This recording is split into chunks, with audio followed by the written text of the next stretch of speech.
So rainy out. Yeah, It's like been out. I don't know, the weather has been really strange yeah. this past week. I bought all those plants from Rona yesterday. It was like $130 worth of vegetable garden plants. Yeah. I got some Carolina Reapers, some jalapenos, some chili peppers, strawberries. I got tomatoes, kale, Oh, you're ready for the summer. and they're all like wilting. Oh, I'm no. like, why?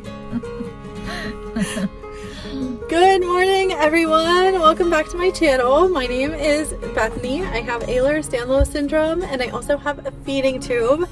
If you guys want a health update, there is a lot going on with me right now. I will share it with you in a bit, maybe in next week's vlog. I just want a better handle on everything and to know exactly what's happening, but it is safe to say I'm having a lot of GI issues. But anyway, today I'm sitting here with my friend Janette. Janette, would you like to introduce yourself? Okay, Bethany, I'm Janette. Hello, everybody. I'm Janette Cobarrubias, retired nurse and now a financial advisor. I moved here in Calgary in 2022. I love the city. Always blue skies, except for today. Except today. Yeah. But yeah, my husband and I love it. And originally from the Philippines, then moved in Vancouver, BC. So now, I have two sons from my previous marriage, and then my husband also has two of his own. They're all adults. They all live in British Columbia. Aww. Yeah, but I mean, it's the best for them because there's more job opportunities there. Yeah, and they're young, you know. Maybe later on they will move back here. And my husband and I travel during the winter in Nicaragua, in Central America. We have been doing it for 5 years now. And then we also travel in Mexico, all over Mexico. Oh, nice. So we like that. We travel with our little Chewini dog. Oh. Yeah, he travels with us. He's a good traveler. And yeah, Sounds that's like my cat. yeah, that's my my little introduction about myself. Oh, nice. So what made you want to become a financial advisor?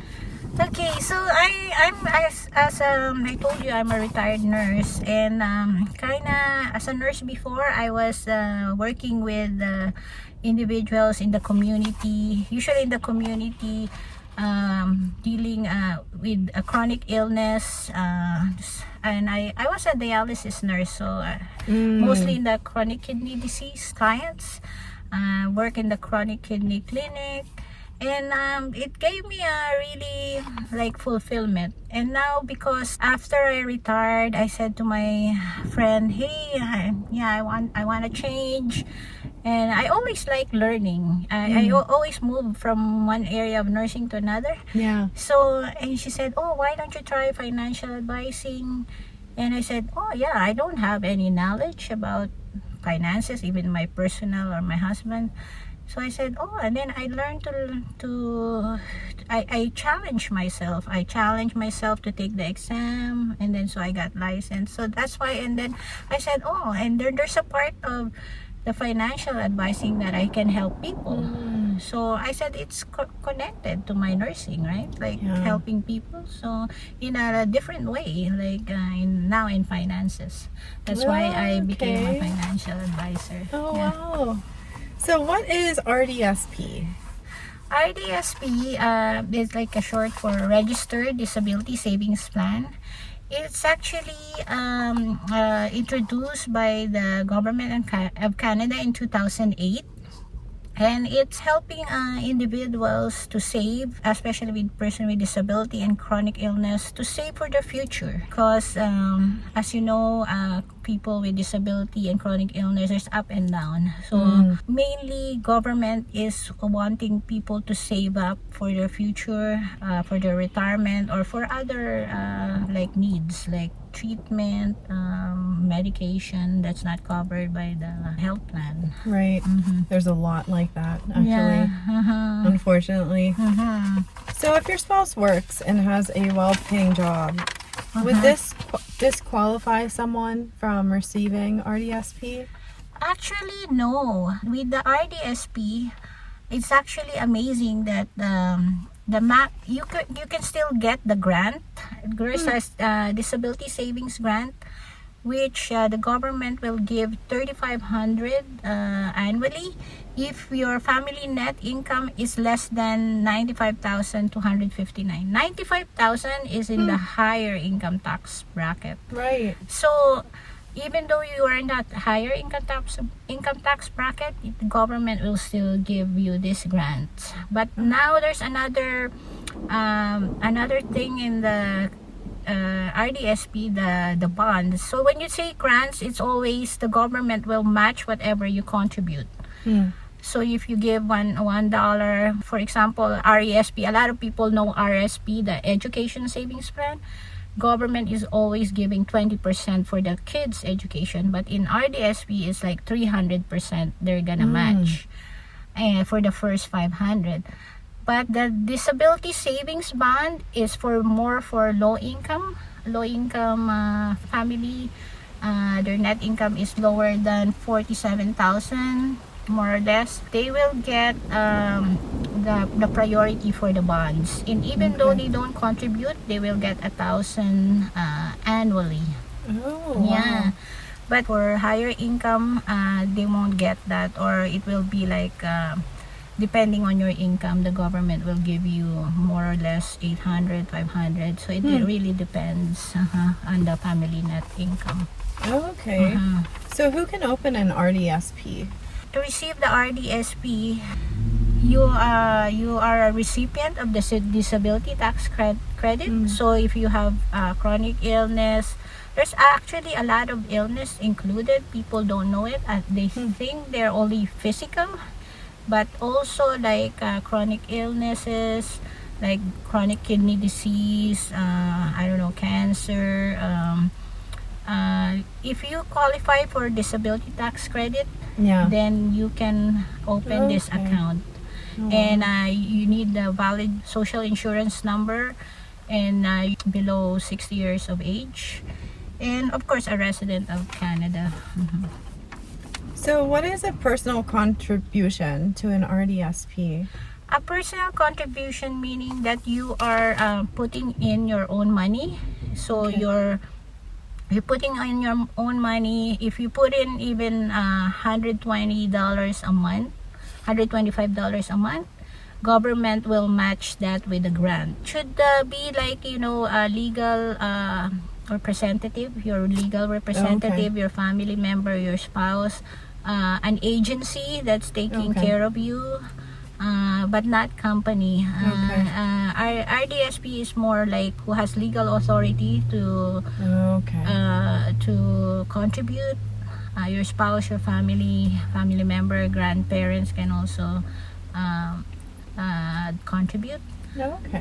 So every time you put in some money, government will match it. Is there a maximum amount permitted? There's a maximum of $200,000 per lifetime of the beneficiary. You can actually, there's no annual contribution limit. Actually, if your parents or you have the money, 200,000, you can contribute right away in a year if you desire. But 200,000 is the maximum contribution limit for RDSP.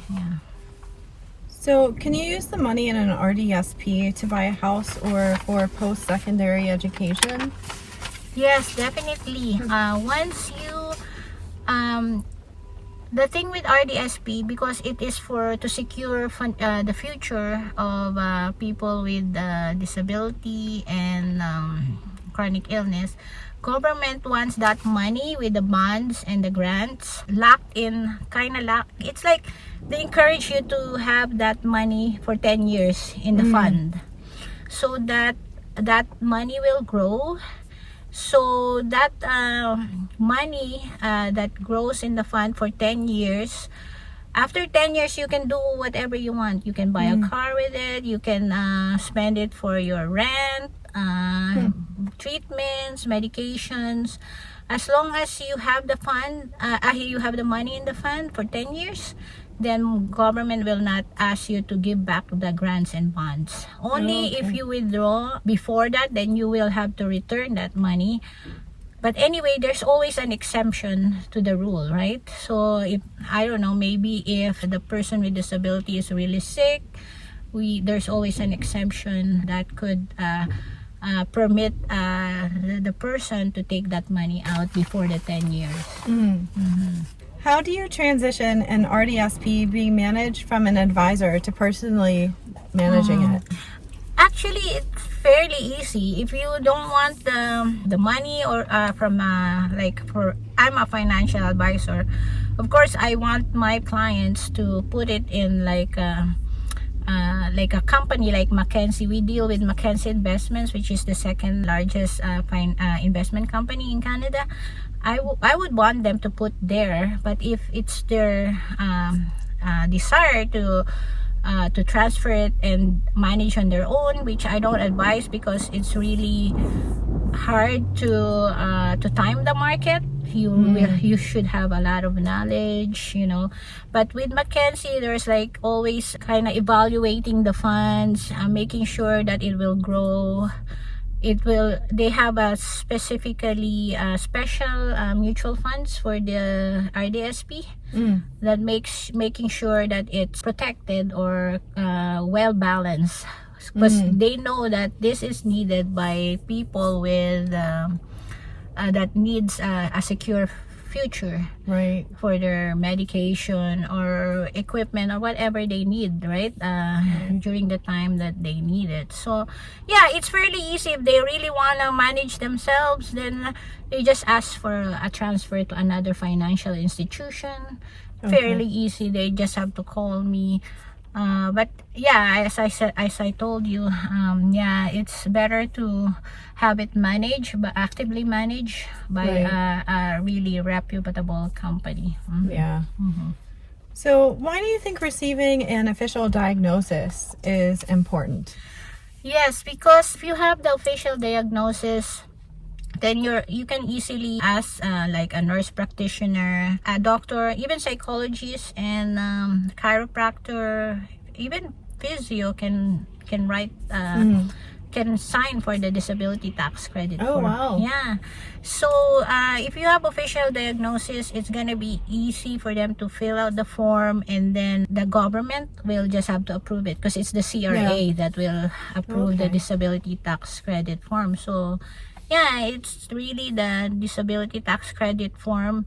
If they need help with that, like I have an online tool that I can help them fill out the form easily, because I know for some people they said, oh, because it's thick. This disability tax credit form is thick, so they're kind of like discouraged. Oh, I don't want to fill out that form, it's too much, you know. Just overwhelming. Yeah, to look overwhelming. at. And also the questions, right? Sometimes the question, and if you go to a doctor, they will ask all these questions. So this online tool I have I will go through with them, because I'm a retired nurse. It's kind of like asking them with their daily activities, and then go through them, and then they can bring that to their doctor, and then doctor will look at it and say, oh yeah, you have this problem. Then they can easily fill out the form, because also doctors are always rushing to sometimes. So they want, like, if you already have the paper, then they can just look at it. Oh, you have this, you have difficulty then it's easier for them to sign the papers Yeah. and then just pass it to the CRA, which is more like streamlined, right? It just makes the process go much more smoothly. Yeah. It's just more clear cut. Yeah, exactly. Yeah, more clear cut, because yeah, that's what we want, because yeah, the people with chronic illness, or sometimes, you know, they don't feel well, or Yeah. so Yeah. they don't It's have just the ups and downs, the ups and and the all downs. arounds. Yeah, Yeah, exactly. for sure. Yeah, so we have to have all these tools for their life to make easier, like You were mentioning one of the tools was business opportunities. yeah, for the people with chronic illness. I mean, this is like not the regular job. This business opportunity, they can also help other people in their community to earn a little bit of income, and also help the members in their community. Primerica is also offering that, because we already have the tools, online tools, website. We will assist you with the training, how to become a financial advisor, the exam, Oh, nice. if they need to take an exam. Some people with disability, they only like only physical, but their minds are really, they still want to work. they still want to work. Yeah. They want to keep their mind active, so this is a perfect opportunity for them, because they can also do it at home. They can work with their family members, Oh yeah. involve them in the Even the people who are chronically ill like me, like it gives us hope that there's something out there that we can do from home for sure. Yeah. I'm not quite there yet. My health isn't stable enough, reliable enough, really. But it does give me hope for the future when I am more stable and I'm able to hold a position on my own. Yeah.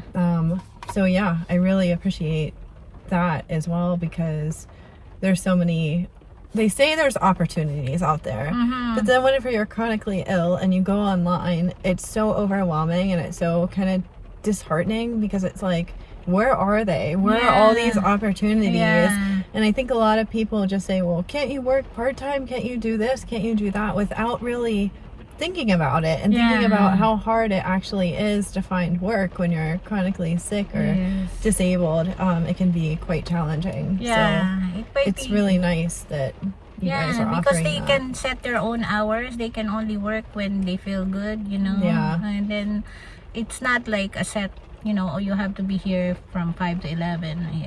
You work on your own hours. That's amazing. Yeah. So that's an really good opportunity for people with disability. I hope that if someone's interested, you know, for this opportunity, just reach out and we will support them. Yeah. So how can someone reach out to you? I have a website, so if you could just I will add it to the description box below. Absolutely. Yes, please, Bethany. Yeah, so we will reach out more people that needs help.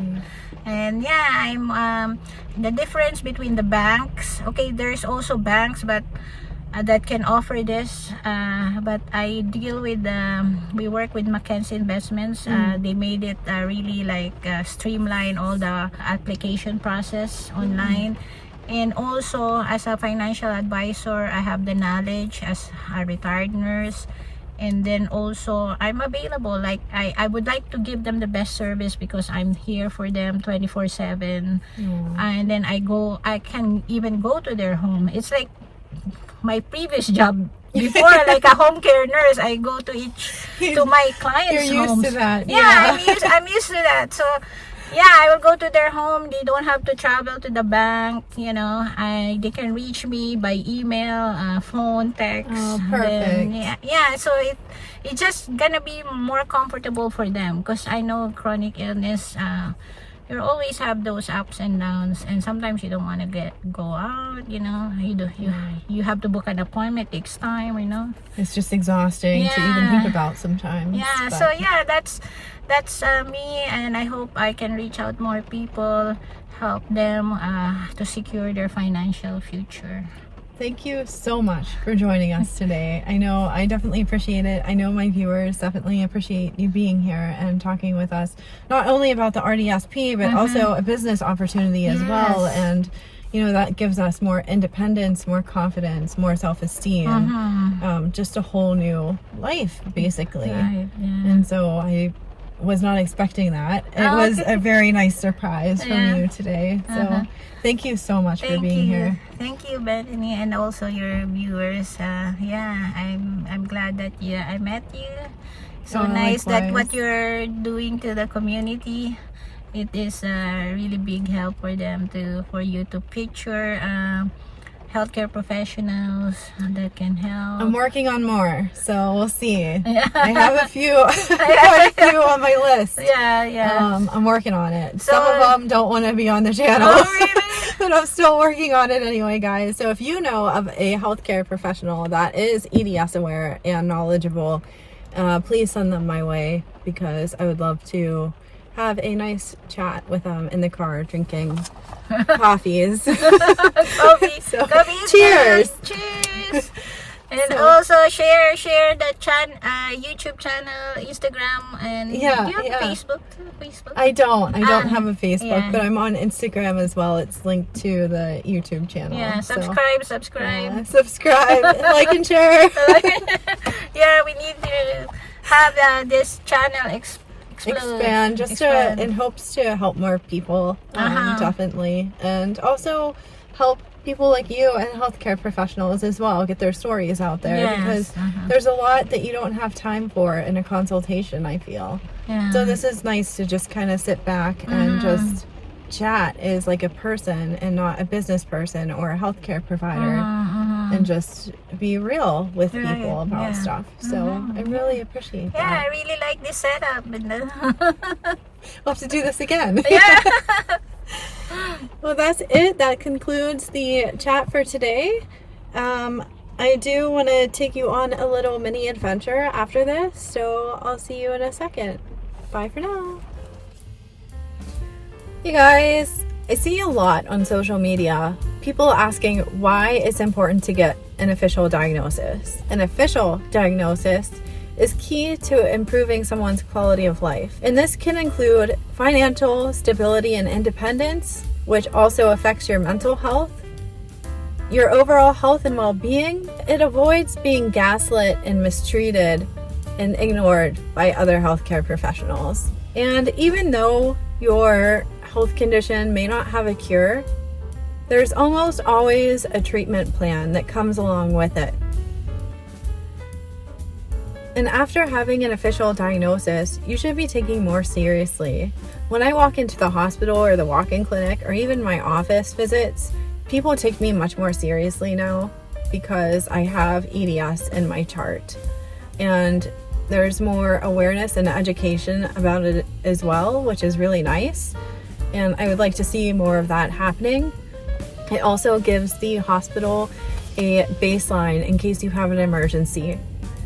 People that don't go to the doctor or avoid the doctor for whatever reason, religious purposes, personal views, you don't have a chart. So if an emergency happens, God forbid, there's a car accident, you have a stroke, or anything could happen, and you end up in the ER and they don't know a single thing about you, including your emergency contact. It's just nice to have a chart already in the system with at least your emergency contacts or your baseline health.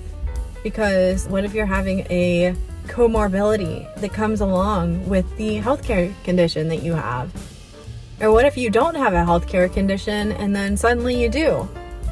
So a lot can happen with that, and I think it would be better to have a clear-cut idea of what's going on, especially in an emergency. Another thing to keep in mind is that it would be vital to know, especially with certain health conditions, if you have certain comorbidities, if you have certain surgery risks or bleeding or bruising disorders, if you need to have a special diet, or if you need to avoid certain things, and so much more. There's a lot that comes along with healthcare conditions as far as the treatments as well, and it's just good to know all around what your body is doing and why. I'm not trying to push anyone to get a diagnosis. You do you. I am not here to tell you what to do. I am not a healthcare professional, but I personally like to be in control of my body. I want to feel as good as I possibly can so that I can live life to the fullest and take you guys out on adventures and interview people like Janette and grab all of the resources and information for you guys as possible so that we have a better understanding and community here of helpful information, basically.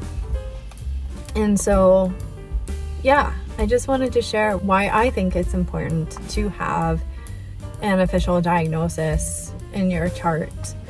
But if you guys have anything to add, please add in the comment section below, because I see this question on social media all the time. And yeah, I think it's just a really good topic to discuss. But with that in mind, I hope that you guys have your own adventures planned for this week despite the rain. I think it's supposed to warm up here in Calgary and not be as rainy for the next few days, which is really nice. I hope that you are in as little pain as possible. And yes, I realized there was a barometric pressure change last night. I got a migraine and was puking all night. Hopefully that will get better for all of us. And I hope that no matter what, you know deep within your soul that you are indeed incurably awesome. I'll see you next Tuesday at 5 p.m. Mountain Standard Time. Bye for now.